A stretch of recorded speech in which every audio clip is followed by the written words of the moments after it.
Hola, bienvenidos al seminario virtual o la masterclass denominada Estudio de los conceptos básicos de la salud ocupacional. Mi nombre es Eva María Iglesias Guzmán, soy la coordinadora de la unidad de medio ambiente de Bureau Veritas Business School y soy técnico también superior en prevención de riesgos laborales con las 3 especialidades. Durante la tarde de hoy vamos a estar durante aproximadamente unos 20 minutos, 20-25 minutillos, con la presentación que están viendo aquí en PowerPoint, tras los cuales la podrán ver ustedes, la podrán descargar. Y una vez que haya finalizado con esta presentación en PowerPoint, dejaremos unos 5 minutos o así para que puedan descargarla y para que puedan ustedes poner las dudas que tengan en el chat de la aplicación. Como les estaba comentando, el seminario, la masterclass, trata sobre los conceptos básicos de la salud ocupacional. Me gustaría comentarles que esta masterclass, está dirigida especialmente a los alumnos del Máster en Sistemas Integrados de Gestión, HSEQ. Es uno de nuestros máster que estamos desarrollando en el Departamento de Medio Ambiente y que, bueno, llevamos ya varias convocatorias y ahora mismo estarían en la convocatoria 2 los alumnos con la asignatura 5 correspondiente a los principios de la salud ocupacional. Por tanto, este tema está especialmente dirigido a nuestros alumnos. No obstante, es un tema bastante amplio y la salud ocupacional es un tema muy en boga para todos, con lo cual cualquier persona que quiera profundizar en el tema, pues no habrá ningún tipo de problema. Comentarles que este es una serie de unos cuantos webinars que vamos a dar respecto a este tema de la salud ocupacional. Por tanto, he querido empezar con un webinar más basado en conceptos básicos que les voy a comentar a partir de ahora. El índice que voy a seguir, pues vamos a ver primero unas definiciones de los conceptos fundamentales y básicos de salud ocupacional. Posteriormente vamos a tratar qué es un peligro y qué es un riesgo, puesto que vamos a ver que evidentemente no es lo mismo peligro que riesgo. Y después veremos las consecuencias que estos riesgos tienen para los empleados de cualquier empresa. Después, a raíz de estudiar esos riesgos, veremos las necesidades de las disciplinas preventivas en salud ocupacional, que como he mencionado eran seguridad, higiene, ergonomía y medicina del trabajo. Y después veremos qué instrumentos de gestión de los riesgos ocupacionales tienen las empresas. Y por último, un caso práctico real, que sería una noticia reciente sobre prevención de riesgos laborales que vamos a comentar y que incluso nos va a servir, puesto que está puesta al final de la masterclass, para comentarla incluso en el turno de preguntas si nos da tiempo a resolverlas. Sin más, vamos a comenzar. Los conceptos básicos. Bueno, una serie de definiciones y sobre todo la más importante, ¿qué es la salud ocupacional o qué entendemos por salud? La salud ocupacional es una disciplina que busca el bienestar físico, mental y social de todos los trabajadores y no solamente la ausencia de daños o de lesiones producidos por el trabajo. Esta realmente es la definición de salud que nos da la Organización Mundial de la Salud, la OMS. Por tanto, vamos a tratar una serie de conceptos básicos que vamos a ver ahora en un vídeo y posteriormente vamos a seguir ampliando en toda la presentación. Doy paso al vídeo para que puedan visualizarlo y después comentamos.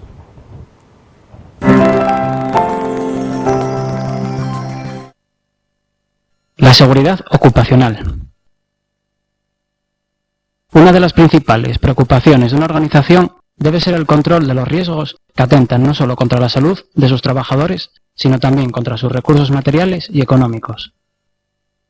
Los accidentes de trabajo y enfermedades profesionales son factores que intervienen de forma directa en el desarrollo de la actividad empresarial, incidiendo negativamente en la productividad y, por consiguiente, amenazando su solidez y permanencia en el mercado. Paralelamente, todo esto conlleva graves implicaciones en el ámbito familiar y social. La administración y la gerencia de toda la compañía debe asumir su responsabilidad y poner en marcha las medidas necesarias para mantener y mejorar los niveles de eficiencia en sus operaciones y brindar a sus trabajadores un medio laboral seguro. Las disposiciones de la OIT y las leyes establecidas en el país deben preservar, mantener y mejorar la salud individual y colectiva de los trabajadores, que alcance a todas las actividades y en todos los aspectos físicos, psíquicos y sociales.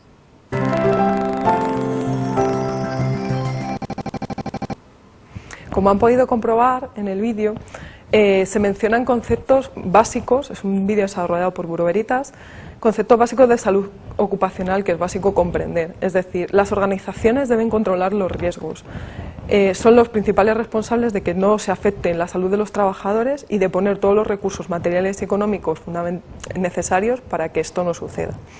Además, los accidentes de trabajo y las enfermedades profesionales son factores que intervienen directamente en la productividad de la empresa, y llegando incluso a situarla fuera del mercado si estos superan los beneficios de la misma. Además, los daños de los trabajadores suponen implicaciones no solamente en el ámbito económico, como hemos visto, sino más importantes en el ámbito social y familiar de los propios trabajadores. Esto es fundamental. Y además es responsabilidad de la dirección de las organizaciones, esto nos lo comentaba al final del vídeo, poner en práctica todas las medidas para mantener y mejorar el nivel de salud o los niveles de eficiencia de sus operaciones y proporcionar a los trabajadores un medio laboral seguro. Basados en este vídeo básico sobre los conceptos de salud ocupacional, vamos a tratar toda la presentación a continuación, explicando lo primero la relación básica que hay entre trabajo y salud. Es una relación bidireccional en los dos sentidos, de tal manera que en cuanto que falle uno de ellos, esta relación se va a romper y tendremos un riesgo laboral, como estamos viendo en la presentación. El trabajo, como estamos comentando, puede dañar la salud de sus empleados a través de lesiones, accidentes o enfermedades profesionales. A estos tres causantes de enfermedad en los trabajadores es lo que denominamos riesgos laborales, que después lo explicaremos bastante mejor y lo ampliaremos más. Después, para poder realizar el trabajo para el que nos han contratado, tenemos que disponer de buena salud, es decir, también interviene un componente previo de salud de los trabajadores. Y por último, el trabajo puede proporcionar satisfacción y realización personal al empleado, es decir, si el conjunto trabajo y salud está perfectamente integrado y funciona correctamente, el trabajo no tiene por qué ser un factor de riesgo laboral. No obstante, nos encontramos que se producen estos riesgos. Vemos que es un binomio que muchas veces se puede romper porque o bien el trabajo nos está produciendo un daño o bien tenemos un problema de salud que nos impide desarrollar adecuadamente el trabajo, que además este problema de salud se puede agravar por seguir realizando el puesto de trabajo. Por tanto, un riesgo laboral vamos a ver que es la posibilidad de que un objeto, material, sustancia o fenómeno pueda potencialmente, veremos el término de potencialidad es muy importante, desencadenar perturbaciones en la salud o integridad física del empleado, así como también en materiales y equipos. Como hemos comentado, pueden ser pérdidas económicas el hecho de que se produzca también un accidente para la empresa. No solamente, como hemos comentado, sociales y familiares. Bien, una vez que hemos visto la relación entre salud y trabajo, vemos que estamos hablando todo el rato de factores que nos pueden provocar esos problemas, esos riesgos. Esto viene sobre todo determinado por el ambiente de trabajo y por la organización del trabajo. En la conjunción de salud, trabajo y ambiente de trabajo nos puede provocar riesgos profesionales, como hemos comentado antes, que provoque un daño a la salud del trabajador. Este daño puede ser derivado de las condiciones de seguridad, bien derivado de las condiciones ambientales que tengamos en el trabajo, en el puesto, y bien derivados de la organización del trabajo, es decir, el tiempo que tenemos para hacerlo, el tiempo que pasamos haciendo ese trabajo, la jornada laboral, cómo se nos dan las pautas para realizarlo, si se nos forma, etcétera, etcétera. Estos son los tres tipos de daños que se nos pueden producir y que es básico comprender que todo depende de cómo esté organizado y del ambiente de trabajo.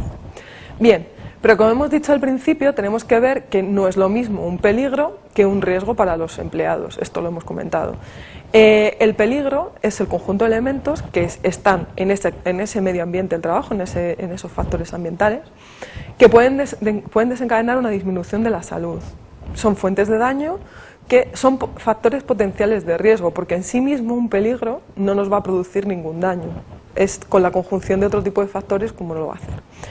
Es una propiedad, un peligro es una propiedad intrínseca y no cuantificable de la mayoría de los factores que tenemos en el trabajo. Un ejemplo muy claro es, por ejemplo, si tenemos almacenado un gas químico en una industria, en sí mismo el gas químico almacenado no es el riesgo, sería el peligro, está ahí.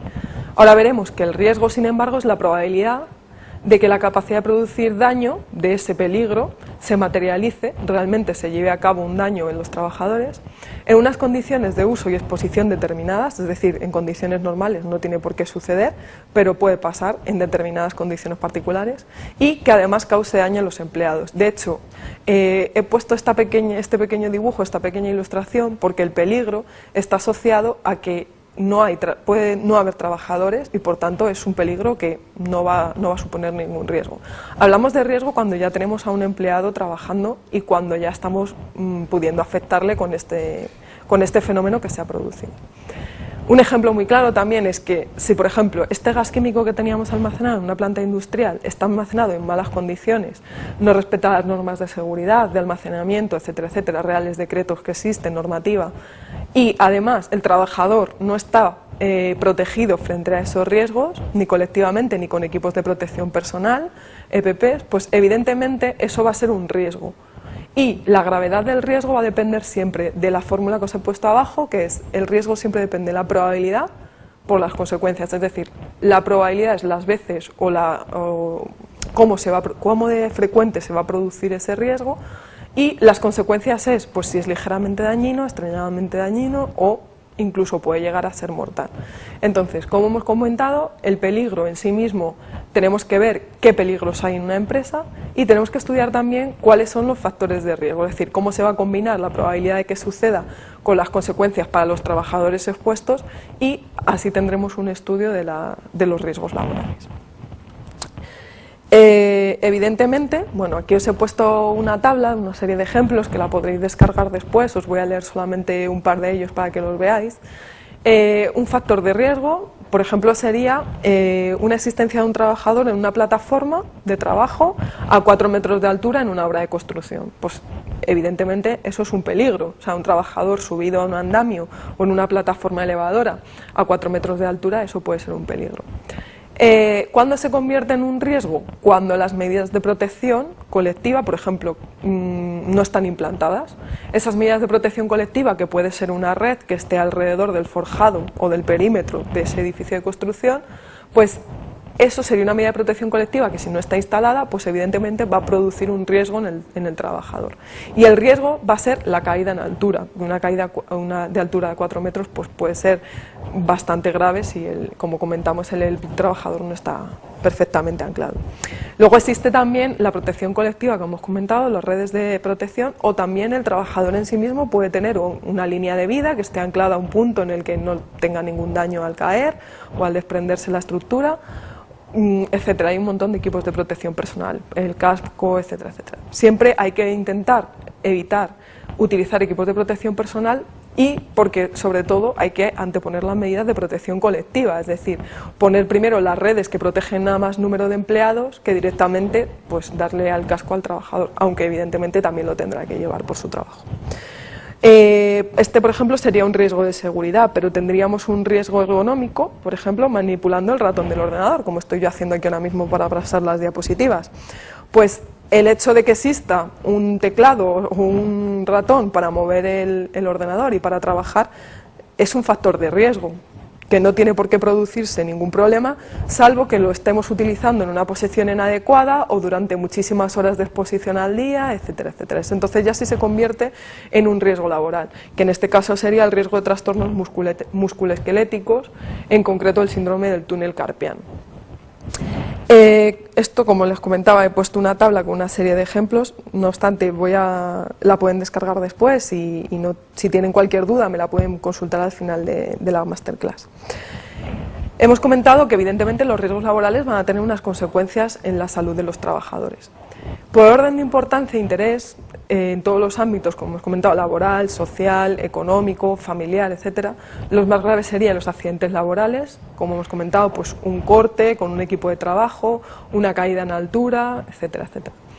También pueden ser enfermedades contraídas o desarrolladas por causa del entorno laboral. Estas son enfermedades que se producen por una exposición crónica a determinados agentes físicos, químicos y biológicos. Por tanto, esto es una enfermedad que no se produce en el momento, no es como un accidente que puede pasar y te cortas o te puedes caer, etcétera, etcétera.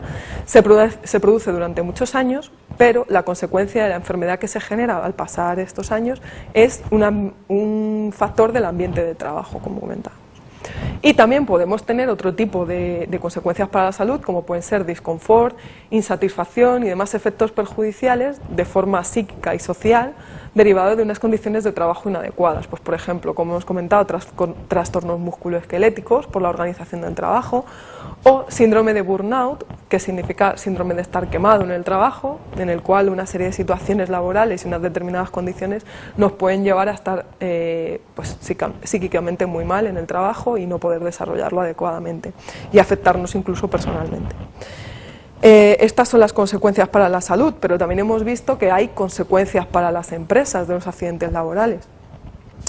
Las consecuencias, desde mi punto de vista, las más importantes serían pues, las muertes, pérdidas de la persona, lesiones personales importantes o incapacitantes, invalidantes, pero también puede haber daños al medio ambiente por determinados peligros. Cuando se rompe un depósito, por ejemplo, puede afectar a un trabajador, pero también puede afectar a un vertido, que pueda llegar a un río, etcétera, etcétera.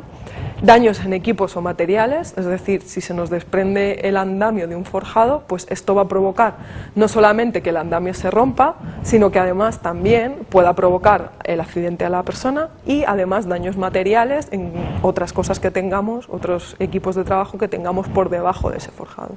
Por tanto, daños en equipos y materiales que pueden ser a veces importantes. Y pérdidas económicas, por supuesto, y sociales. Las pérdidas económicas y sociales, las más importantes son las, por ejemplo, tener que sustituir a un trabajador que se encuentra de baja o que ha tenido un accidente, etcétera, etcétera. Esto también son un coste para la empresa, es un coste salarial. Todo ello, evidentemente, son consecuencias muy importantes que realmente muchas veces se producen a la vez. Por lo tanto, la dirección de esas empresas tienen que intentar evitar los accidentes con todos los medios a su alcance. Y, evidentemente, tenemos que ver cómo pueden hacerlo. Bien, las necesidades de las disciplinas preventivas nos sirven para darnos cuenta que la dirección tiene muchos instrumentos a su alcance para intentar evitar que dichos daños se manifiesten y afecten a sus trabajadores. Y en concreto, el mejor arma que tienen es prevenir que ocurran.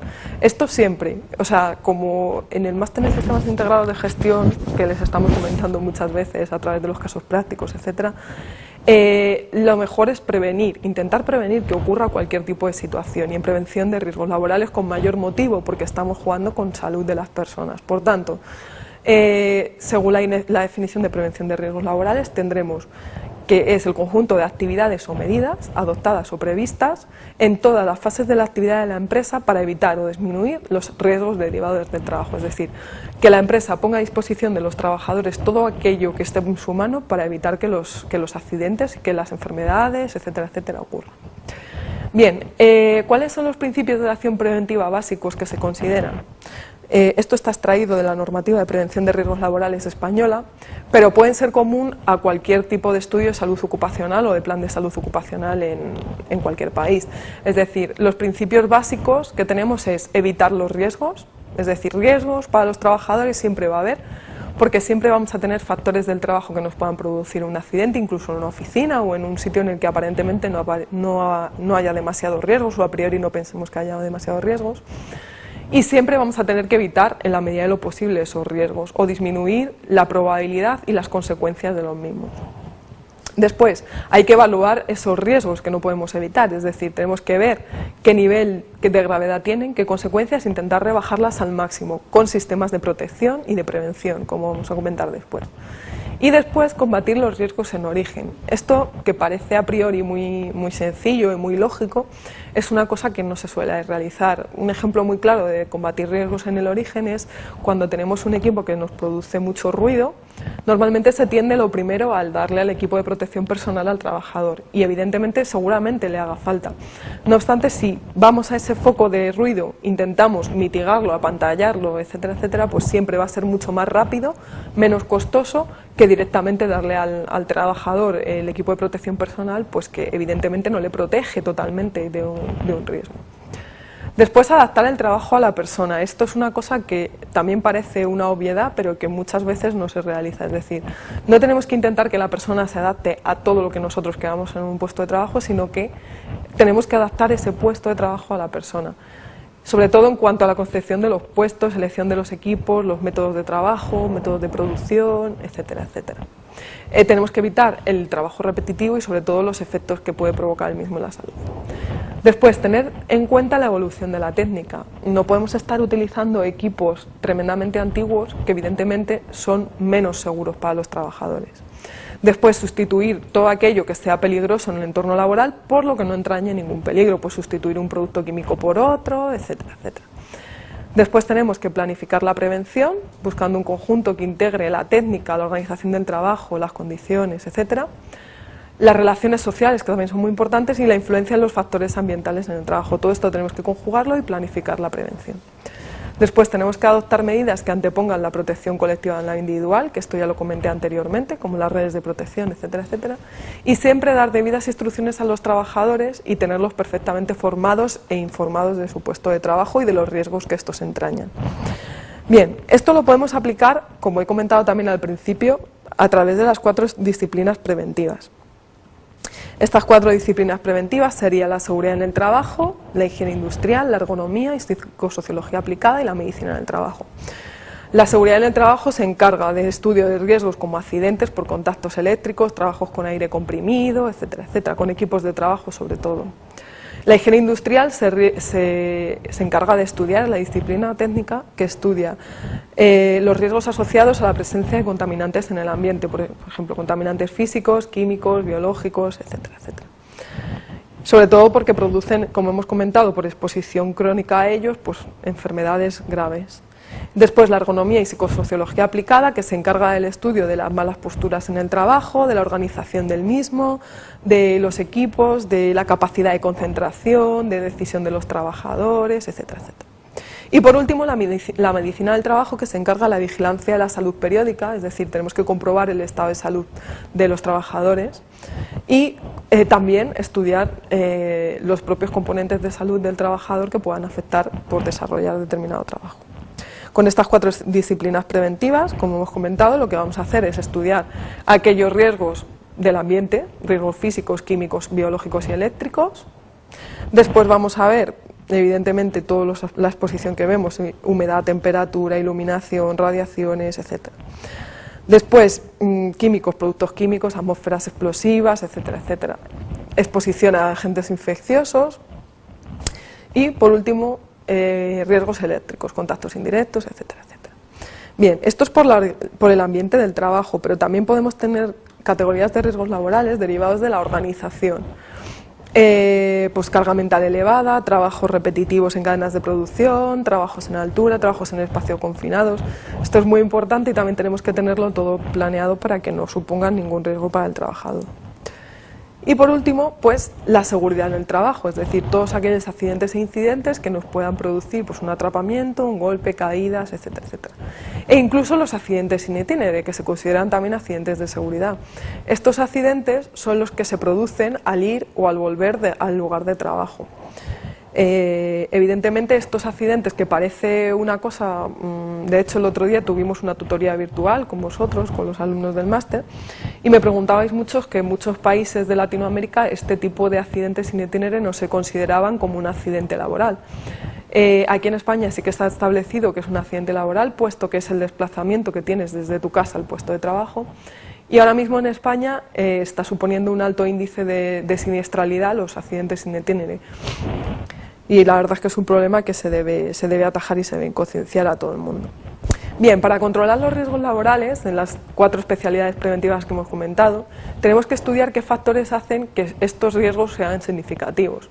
Como hemos comentado, pues lo primero va a ser el grado de exposición, es decir, el número de horas al día o a la semana que estamos expuestos a ese riesgo. Después, la concentración del contaminante, si estamos hablando de contaminante, en función de los límites de los determinados compuestos en el lugar del trabajo. Es decir, aquí, por ejemplo, en España tenemos límites legales para la exposición a un montón de sustancias químicas que son contaminantes y que son peligrosas para la salud humana. Después también tenemos que comprobar la tolerancia de cada individuo a diferentes agentes, el estado previo de salud del individuo mediante la vigilancia periódica de la salud, a través de chequeos médicos, y bien estados de salud que requieran de cierta atención, pues mujeres que están en estado de embarazo o personas con cierta discapacidad, etcétera, etcétera. Y por último, que hay combinación de agentes contaminantes, diferentes agentes contaminantes de forma simultánea, que sus efectos se pueden interaccionar entre sí y agravarse mucho más que si estuviera solamente uno de ellos en el ambiente del trabajo. Bien, este control y esta serie de factores los tenemos que estudiar, y los instrumentos que nosotros tenemos para poder gestionar los riesgos ocupacionales o que las empresas tienen a su disposición para desarrollarlos son tres. En principio sería la identificación y evaluación de riesgos, es decir, aquellos riesgos que sabemos que no vamos a poder evitar. Comentábamos que uno de los principios de la actividad preventiva es evaluar los riesgos y analizarlos y minimizarlos en la medida de lo posible. Esto lo vamos a desarrollar ahora un poco más detenidamente. Aparte de la identificación y evaluación de riesgos, también tenemos que hacer un control mediante la aplicación de la normativa. Hemos comentado que hay determinadas sustancias que está regulada la exposición que los trabajadores tienen que tener máximo a ellos para que no les produzca un daño.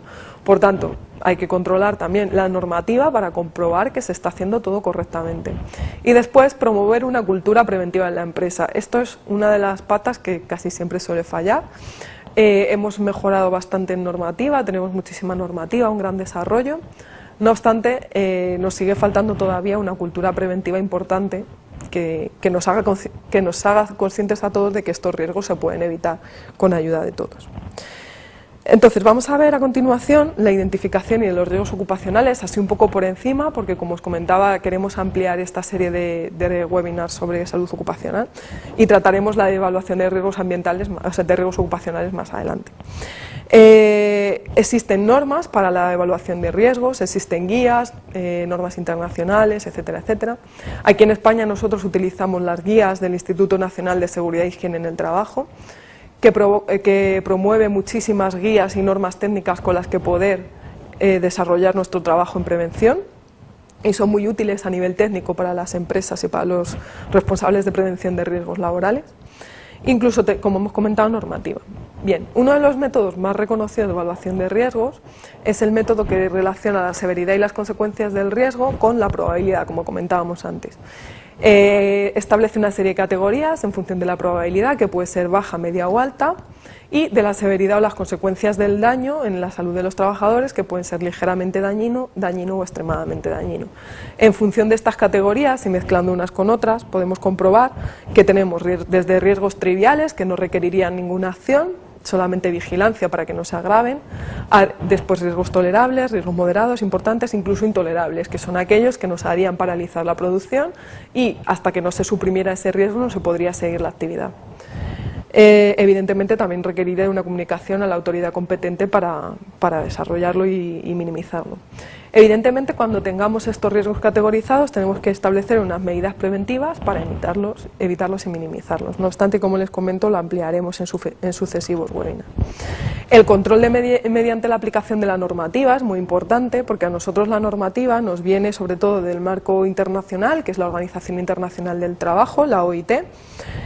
Aquí en España nosotros nos ceñimos después de la OIT por la Unión Europea, que recoge las directrices de esta organización internacional, y la Unión Europea dicta a cada país, Estado miembro de la Unión Europea, cómo tienen que ser sus normas en cuanto a prevención de riesgos laborales. Y nosotros después las desarrollamos e incluso por comunidades autónomas después las vamos desglosando aún más. El marco normativo estatal también nosotros nos centramos mucho en el Estatuto de los Trabajadores y en la Constitución española, que evidentemente también recoge el derecho a la salud de los trabajadores como un principio y un esquema básico. Lo que quería comentarles ahora es un ejemplo de normativa colombiana respecto a este tema. Les voy a compartir una página web en el cual vamos a ver un ejemplo de norma colombiana. Aquí la tengo, es el decreto 2566 de 2009, en el cual podrán comprobar que tienen una serie de, pues la firma el presidente de la República de Colombia, por supuesto, el Código Sustantivo del Trabajo, y aprueba lo que es la tabla de enfermedades profesionales, que como hemos hablado de ella, pues quería ponérsela. Por ejemplo, uno de los ejemplos básicos o uno de las enfermedades profesionales considerados por el Sistema General de Riesgos Profesionales de Colombia sería la silicosis, que es la exposición al polvo de sílice en el trabajo, que se da sobre todo en trabajadores expuestos a trabajos en minas, que allí es muy frecuente los trabajos en minas, en túneles, canteras, galerías y pulido de rocas silíceas. Evidentemente está establecido cómo deben de ser esta exposición para considerar la enfermedad profesional y qué debemos hacer para ello. Era simplemente para que vieran un ejemplo de una norma desarrollada por un país y que está ceñida y que está ceñida a todo lo que tenemos que tener en cuenta para poder proteger a los trabajadores. Bien, una vez que hemos visto un ejemplo de norma básica, vamos a ver a continuación que tenemos, aparte del control mediante la aplicación de normativa, tenemos también que promover la cultura preventiva, como estábamos comentando anteriormente. Un segundo, que esto... Tengo que volver otra vez a la página. Un momentito, por favor. Disculpen la molestia, es que al cambiar la página me he ido a otra parte de la presentación. Nada, lo tenemos aquí. Aquí está. Como les comentaba, tendríamos que promover la cultura preventiva, es decir, tenemos que comprobar que el comportamiento de las personas también es seguro, es decir, muchas veces las personas no somos conscientes que estamos expuestos a un riesgo importante y que por lo tanto también tenemos que protegernos cuando nos dan los medios para ello. Si nos dan los equipos de protección personal, pues tenemos que utilizarlos y utilizarlos en las condiciones que establece el fabricante, etcétera, etcétera. Evidentemente, hemos visto que los riesgos están condicionados por el entorno ambiental y por la cultura empresarial existente. En una empresa en la cual no nos preocupe nada la seguridad de nuestros trabajadores, evidentemente los trabajadores no se van a sentir implicados en utilizar esos equipos de protección, porque se va a ver como algo normal que te pueda pasar un accidente. Es decir, hay que intentar evitar que los accidentes se sigan viendo como algo normal que se produce en el trabajo y hay que ir a minimizar lo máximo posible. Las causas más frecuentes de este tipo de accidentes, como hemos comentado, es la precariedad laboral. Esto también tenemos que atacar, es decir, los contratos de trabajo temporales, los ritmos de trabajo, la subcontratación, la falta de especialización, falta de cualificación y adecuación, la falta de formación e información para desarrollar nuestro trabajo. Y la falta de cultura de la prevención en las empresas hace que estos accidentes se sigan produciendo, a pesar de que tengamos un marco normativo muy amplio, a pesar de que cada vez la gente pueda estar más concienciada, pero si realmente no ponemos los medios para contrarrestar todo este tipo de efectos negativos, pues vamos a seguir teniendo accidentes laborales, por desgracia. Con esto lo único que quiero decir es que la cultura preventiva es cosa de todos, es decir, la prevención de riesgos laborales empieza desde el mismo trabajador, desde que sale de su casa para ir al trabajo hasta que llega por la tarde o a la hora que termine la jornada laboral a su casa. Por tanto, la prevención es cosa de todos. Y además es que solo hay una manera de hacer bien las cosas y es con seguridad, no podemos hacerlo de otra forma.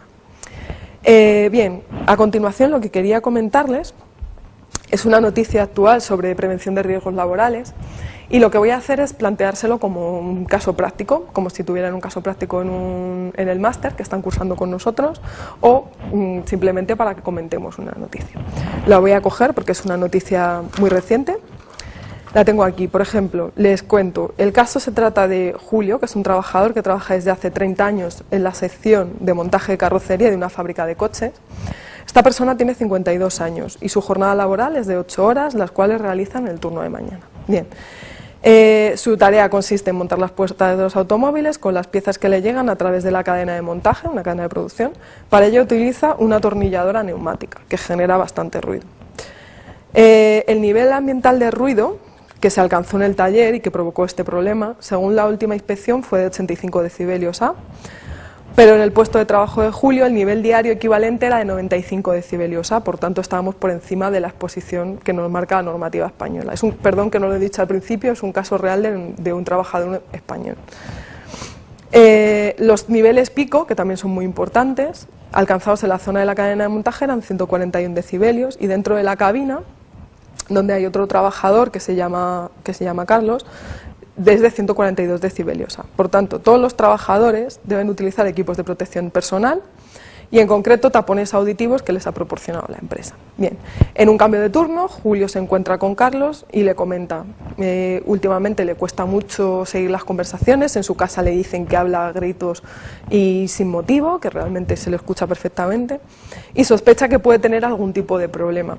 Él tampoco se había planteado que esto le pudiera pasar, entonces acude al servicio de prevención de la empresa y le explica las circunstancias, le explica que últimamente oye muy mal, que él se escucha muchas veces que está hablando muy alto porque la gente le dice que es que me estás gritando, no hace falta que me grites, cuando realmente es un problema de audición el que tiene. También hay un factor muy condicionante en este caso y es que Julio muchas veces cuando está trabajando pone la radio a todo volumen en el taller, que a pesar de los 95 decibelios A, pone los cascos y pone una radio, por tanto está expuesto a un nivel de ruido superior. Bien, evidentemente aquí estamos viendo que se están incumpliendo varios de los casos que hemos comentado al principio. El factor ambiental que aquí estamos estudiando es un riesgo físico por exposición al ruido, y hay varios factores que están produciendo este daño en la salud y que por una exposición prolongada durante 8 horas al día en toda su jornada laboral, esta persona, como hemos visto, lleva más de 30 años en la empresa, por tanto se le está produciendo un efecto de hipoacusia o sordera. Por tanto, en este caso práctico lo que tendríamos que hacer es analizar qué causas de riesgo son las que están afectando. La primera es que él muchas veces también reconoce que se está quitando los cascos, los equipos de protección individual, porque quiere escuchar la radio que tienen en el taller. Por tanto, el quitarse los equipos de protección personal le está generando un riesgo muy elevado. Se superan los 80 decibelios A, que como hemos visto es el límite legal que establece la normativa española de exposición al ruido. Y también se superan los 140 decibelios C de exposición de pico durante la jornada laboral. Por tanto, se están incumpliendo los dos niveles que establece la normativa. Por tanto, tendríamos que actuar sobre el foco, que sería la fuente de ruido, que sería la atornilladora neumática que está trabajando Julio, y después también comprobar si hay otro tipo de problemas en lo que es el entorno y en la propia cadena de producción. Además, estamos añadiéndole un ruido al ruido que estamos generando en el propio trabajo, es decir, la atornilladora neumática es un equipo que se tiene que utilizar, no se puede sustituir por otro, y lo único que se podría hacer es intentar conseguir un equipo que generara menos nivel de ruido. Eso sería lo único que se podría hacer, sustituirlo por otro que generara menos. No obstante, si añadimos la radio a todo volumen para poder escucharla a pesar de los 90 decibelios A, pues evidentemente ese ruido también se está sumando.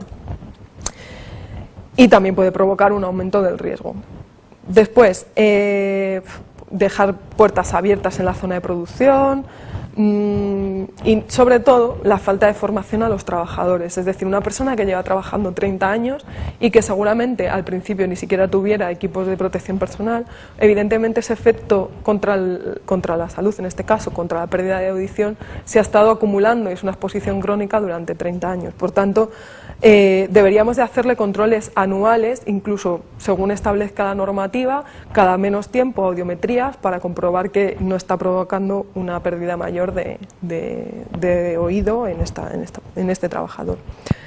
Bien, pues estos son así un poco por encima las medidas preventivas que le podemos decir que se puedan hacer en esta empresa.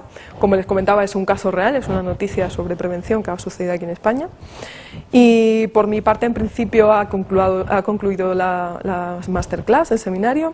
A continuación les vamos a dejar 5 minutillos para que puedan descargar la presentación, tras los cuales volveremos y ya a través del chat podremos contestar todas las preguntas que les hayan surgido. Me gustaría darles a todos las gracias por haber asistido a este seminario virtual y me gustaría emplazarle para los siguientes que tengamos en Bureau Veritas Business School. Hasta ahora.